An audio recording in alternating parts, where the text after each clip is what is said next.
오늘 저희 주신 하나님의 말씀은 구약성경 창세기 42장 21절 말씀입니다.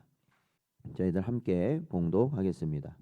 그들이 서로 말하되 우리가 아우의 일로 말미암아 범죄하였도다. 그가 우리에게 애걸할 때에 그 마음의 괴로움을 보고도 듣지 아니하였으므로 이 괴로움이 우리에게 임하도다. 아멘. 기도하겠습니다. 하나님 아버지, 지난밤도 하나님의 은혜 가운데 저희를 보호하시고 오늘도 저희에게 새로운 한 날을 허락하사 오늘도 주님의 말씀과 뜻을 통하여 하나님 나라 소망할 수 있는 은혜 주신 것 감사드립니다.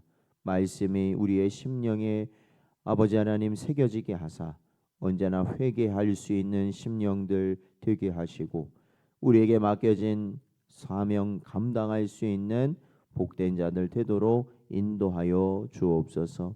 오늘도 주의 은혜를 간절히 바라옵고 예수님의 이름으로 기도하옵나이다. 아멘. 오늘은 죄를 추적하시는 하나님, 회개로 부르시는 은혜라는 제목으로 하나님 말씀 증거합니다. 저희들이 어제 살펴보았던 41장의 내용에서 이제 결국 요셉은 하나님께서 계획하신 섭리대로 바로 왕을 만나게 되었고 바로의 꿈을 또한 해석을 하여서 결국 총리의 자리에 오르게 되었습니다.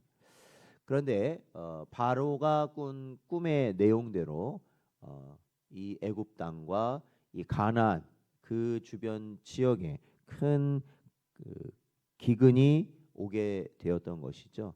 그래서 먼저는 이제 풍년이 7년 동안 있어서 그것을 잘 이제 총리가 된 요셉을 통해서 준비하게 되었지만 그 이후에 있을 기근은 앞선 풍년을 잊어버리게 할 정도의 아주 큰 기근이었기 때문에 애굽을 포함한 애굽 주변에 있는 즉 또한 이 야곱과 그의 식솔들이 있는 가나안 땅에도 엄청나게 큰 기근이 오게 되었음을 보게 됩니다.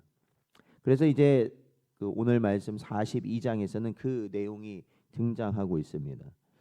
이 가나안 땅에 닥친 이 혹독한 기근은 야곱의 가족들을 이 생존의 위기로 몰아 넣었습니다. 그러니까 생명이 위태로운 상황까지도 지금 가고 있었다라는 것이죠. 그래서 이 상황을 그냥 가만히 앉아서 지켜볼 수가 없었던 야곱은 애굽에 양식이 있다라는 소식을 듣고 아들들에게 명령하여 애굽에 가서 양식을 사오라 이렇게 말을 합니다.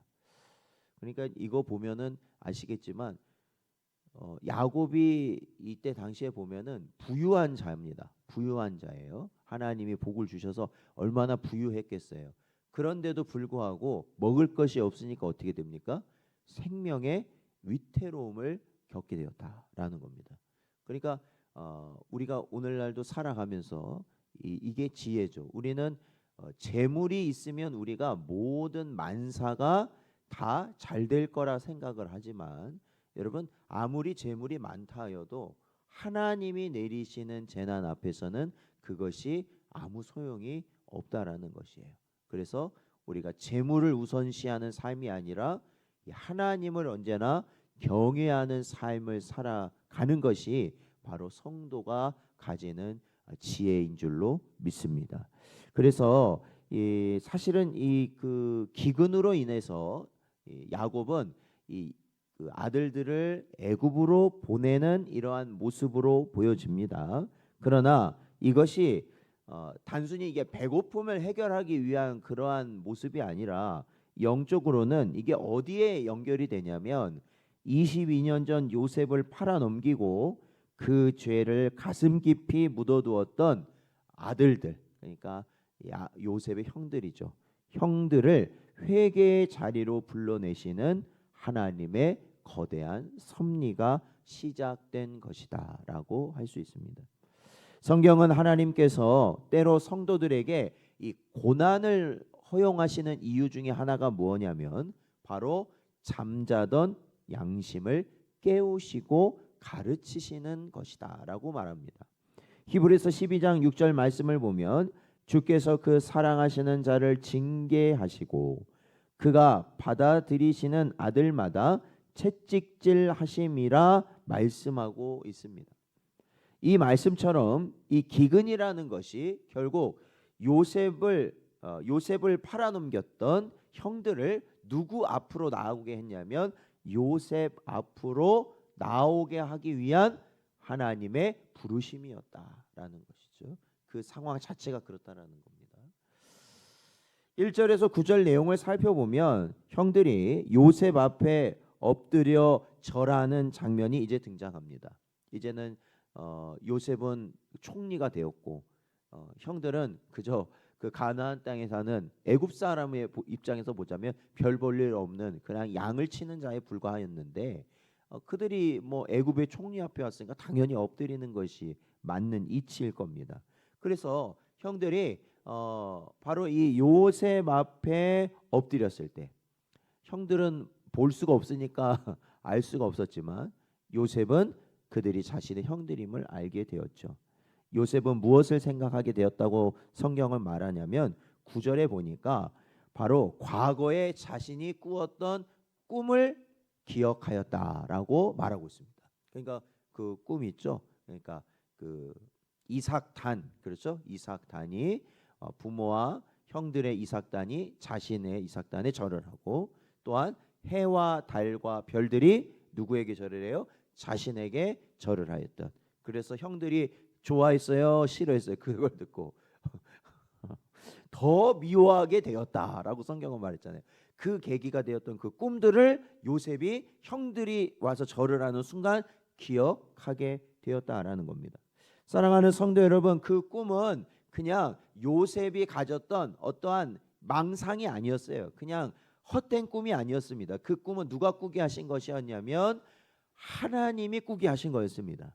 그리고 그 꿈은 단지 요셉 개인을 높여주겠다라는 그 목적이 아니라 사실은 이스라엘 사람들을, 이스라엘 자신의 하나님이 택한 백성을 요셉을 통해 구원하시겠다라는 하나님의 언약을 보여주신 것이고, 하나님의 언약은 어떻습니까? 반드시 이루어지는 줄로 믿습니다.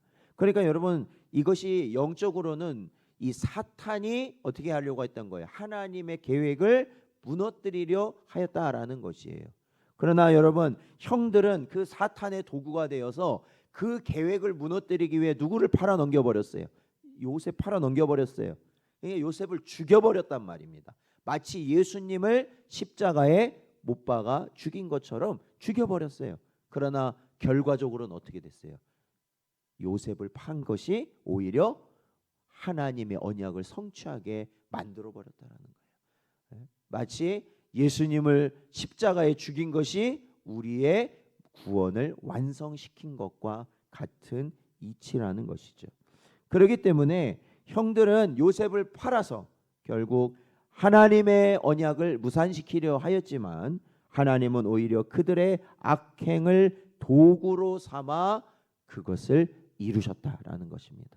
그러니까 여러분, 우리들이 세상의 악한 일들을 만날 때 여러분, 우리가 억울하고 힘들고 정말로 그걸로 인하여서 우리가 많은 염려와 근심이 생길 수는 있겠지만 중요한 거 뭐예요? 하나님은 그 악한 일들조차도 도구로 삼아서 하나님께서 우리를 향한 구원을 이루어 가시는 줄로 믿습니다. 그러니까 우리는 잠잠히 하나님의 손만을 바라볼 수 있다라는 것이죠. 여러분, 인간이 아무리 권세가 있고 지식이 있고 이 땅에 부와 명예가 있는 자라 할지라도 하나님의 계획을 방해할 수 없습니다. 그 누구도 하나님의 이끌어 가심을 방해할 수 없어요. 시편 33편 11절 말씀을 보면 여호와의 계획은 영원히 서고 그의 생각은 대대에 이르리로다. 믿으십니까? 그렇죠. 하나님의 말씀은, 하나님의 언약은, 하나님의 계획은 절대 변하지 않고 한치의 오차도 없이 반드시 이루어질 줄로 믿습니다. 그러니 우리가 무엇을 두려워할 필요가 있겠습니까? 우리가 무엇을 우리가 주를 위해 사는 우리의 삶을 주저하게 만들 수 있겠습니까? 그럴 수 없다라는 거예요. 하나님께서 우리와 함께 하신다는 것이죠. 여러분 요셉은요 지금 이 상황 형들이 와서 자기에게 절할 때에 여러분 야 이제 복수할 수 있겠다 이 마음 가졌을까요? 아닙니다. 아까도 말씀드렸지만 그는 뭘 생각했어요? 하나님이 자신에게 주셨던 꿈을 생각했던 거예요. 아 지금 하나님께서 하나님의 언약을 이루어 가고 계시구나 라는 것을 오히려 그는 생각하게 되었다라는 것입니다. 그래서 자만에 빠지거나 교만에 빠지거나 자기의 승리에 복수할 마음에 그러한 도취된 것이 아니라 하나님의 약속을 신실하게 지키시는 하나님의 주권에 오히려 경외함을 느끼는 순간이었다라는 것을 우리는 알게 되는 것이죠. 하나님을 두려워해야 되는 거예요. 바로 우리의 중심을 보시는 하나님을 두려워하는 여러분 되시기를 축원드립니다. 10절에서 24절 보니까요. 이 요셉은요. 형들을 어떻게 했느냐? 정탐꾼으로 몰아버렸어요. 그들을 정탐꾼으로 몰아서 이것도 하나님 섭리로 지금 이렇게 진행되고 있는 겁니다. 이거는 복수가 아니에요. 결국 이러한 이 요셉이 이 형들을 정탐꾼으로 무는 것은 이들을 복수하고 이들을 막 괴롭히려고 하는 목적이 아니라 왜 그렇게 하나님께서 인도하신 거냐면 형들의 진정한 회개를 이끌어내기 위한 연단이었다라는 것입니다. 여러분 이들이 요셉이 그들을 정탐꾼으로 몰아버렸잖아요. 그랬을 때 그들이 딱 생각난 게 무엇이었느냐? 21절에 보니까 여기 보면 나오죠. 우리가 아우의 일로 말미암아 범죄하였도다. 그가 우리에게 뭐 할 때 애걸하였다라는 거예요. 그러니까 요셉이 그 구덩이에 빠져 있다가 그 팔려갈 때 나 살려달라고 얼마나 애걸복걸했겠어요. 형들 내가 잘못했으니까 나 한 번만 살려달라고 얼마나 애걸복걸했겠어요. 그런데도 어떻게 했다는 거예요? 그냥 그러니까 이건 진짜 죽일 놈들이죠. 이게 그 어린 동생이 그렇게 애걸복걸 하는데도 가차없이 팔아넘긴 거예요. 죽여버린 거예요. 그러니까 지금 요셉이 그들을 정탐꾼으로 딱 몰았을 때 그들이요 뭘 생각하게 됐느냐? 하나님이 뭘 생각하게 하셨느냐면 바로 자기 동생 요셉을 그렇게 잔혹하게 팔아넘겼던 그 순간을 떠올리게 한 거란 거예요. 그러니까 그들의 죄를 보게 하셨다라는 것입니다. 바로 이것이 성령께서 하시는 죄에 대한 책망이에요. 하나님은 우리가 잊어버린 죄조차 잊지 않으시고 고난이는 거울을 통해 우리 자신을 직면하게 하신다라는 겁니다. 그러니까 살아가는 성도 여러분, 우리 안에 혹여나 하나님이 보시기에 죄된 것이 있다면 여러분 그것을 그냥 넘어가시면 안 됩니다. 아무리 다른 사람이 모르고 다른 사람이 알지 못한다 할지라도 누가 아시는 거예요? 내 안의 죄를 하나님이 아시는 거예요. 그것을 속히 회개할 수 있는 은혜가 있으시길 축원드립니다. 이사야서 1장 18절 말씀을 보면 여호와께서 말씀하시되 오라 우리가 서로 변론하자. 너희의 죄가 주홍 같을지라도 눈과 같이 희어질 것이요 진홍같이 붉을지라도 양털같이 희게 되리라 말씀하고 있습니다. 그래서 우리가 어떠한 고난들이 다가올 때 하나님 왜 이렇게 저를 힘들게 하십니까? 라고 우리가 하나님 앞에 항변하는 경우들이 있어요. 그런데 여러분 그런 경우를 우리가 곰곰이 생각해 보면요. 내 안에 뭐가 있어요? 하나님께 회개할 죄가 있는 거예요. 하나님께서는 우리가 자복하길 원하시고 엎드리길 원하시고 그 모든 죄짐을 내려놓길 원하시는 거예요. 왜? 그래야만 우리에게 뭐가 있어요? 진정한 회복이 있다라는 것이죠. 그러니까 형들을 이렇게 억울하게 만든 것 정탐꾼 아니거든요. 근데 정탐꾼으로 만들어 버리는 이유가 뭐겠어요? 그들이 진정으로 자신의 죄를 고백하여서 진정한 회복을 이루시길 하나님은 원하셨다라는 것이죠. 35절에서 38절 말씀을 보니까 이제 어떻게 하였느냐? 아들들이 돌아오게 됩니다. 이제 야곱의 형들이 돌아오게 되죠. 그런데 그 내용을 보면은 이들이 정탐꾼이 아닌 것을 증명하기 위해서 누구를 데려와야 되냐면 먼저 갔던 시므온을 인질로 거기에 남겨두고 또 누구를 데려와야 돼요? 이 베냐민, 막내 베냐민을 애굽으로 데려와야 되는 상황이 된 거예요. 그래서 바로 이러한 상황을 야곱에게 전하였을 때 야곱은 어땠을까요? 절망하게 됩니다. 그래서 36절에 있는 내용을 보니까 야곱은 이렇게 아들들에게 말을 합니다. 너희가 내 자식들을 모두 빼앗아 가는구나. 먼저는 요셉이 없어지고 이제는 시므온도 없어졌는데 이제는 너희가 내가 가장 아끼는 베냐민마저 빼앗아 가는구나. 내게는 왜 이리 괴로운 일만 생기는 것인가? 야곱은 지금 이래요. 그러니까 야곱은 요셉을 잃고 나서는 언제나 어떻게 해요?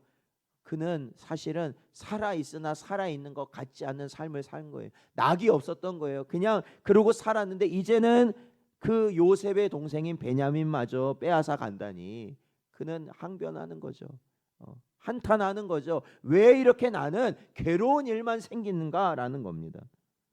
여러분, 그러나 야곱은요, 현재의 고난이 자신을 해롭게 한다고 탄식했지만 사실은 하나님께서 어떻게 해요? 이렇게 인도하시는 것이 누구를 살리기 위하신 거예요? 바로 야곱을 살리시기 위함이었다라는 겁니다.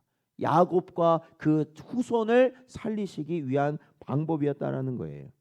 그렇기 때문에 인생들은 하나님의 큰 그림을 보지 못하는 자들이기 때문에 어떠한 눈앞에 보여지는 일을 가지고요 불만을 갖고 불평을 해요. 그러나 여러분, 우리가 잘 아는 말씀이죠. 로마서 8장 28절에서 사도 바울이 말했던 것처럼 모든 일이 합력하여 선을 이루게 되는 줄로 믿습니다. 그것을 바라보라는 것이죠. 사랑하는 성도 여러분, 오늘 본문은 우리에게 고난을 대하는 새로운 시각을 우리에게 보여줍니다. 우리의 삶에 찾아온 기근과 억울한 상황은 어쩌면 하나님께서 우리 안에 숨겨진 무엇을 다루시는 거냐? 죄를 다루시는 거예요. 우리 안에 죄를. 없는 자 누구겠어요? 자복해야 되지 않을 자가 누구겠냐라는 거예요. 그래서 그 죄가 해결이 돼야만 우리는 진정한 깊은 은혜의 자리에 나아갈 수 있게 된다라는 것이에요. 바로 우리는 지금 나의 모습이 그러한 하나님의 부르심 가운데 있지 않는가를 우리는 깨달아야 할 줄로 믿습니다. 요셉의 형들처럼 고난 앞에서 이 괴로움이 우리에게 임하도다라며 주님 앞에 자신을 돌아볼 수 있는 여러분 되시길 바랍니다. 또한 야곱의 말처럼 모든 것이 나를 해롭게 한다고 결론 짓지 마시고 우리가 이러할 때, 자복할 때 하나님은 우리에게 은혜를 허락하신다라는 것을 깨닫고 아는 것이 지혜일 줄로 믿습니다. 하나님은 지금 여러분을 죽이려 하시는 것이 아니라 진정으로 살리고 회복시키기 위해 일하고 계신다. 오늘 하루 내 모든 형편을 주관하시는 하나님의 선하신 손길을 신뢰하며 나아가는 복된 여러분 되시기를 주의 이름으로 축원드립니다.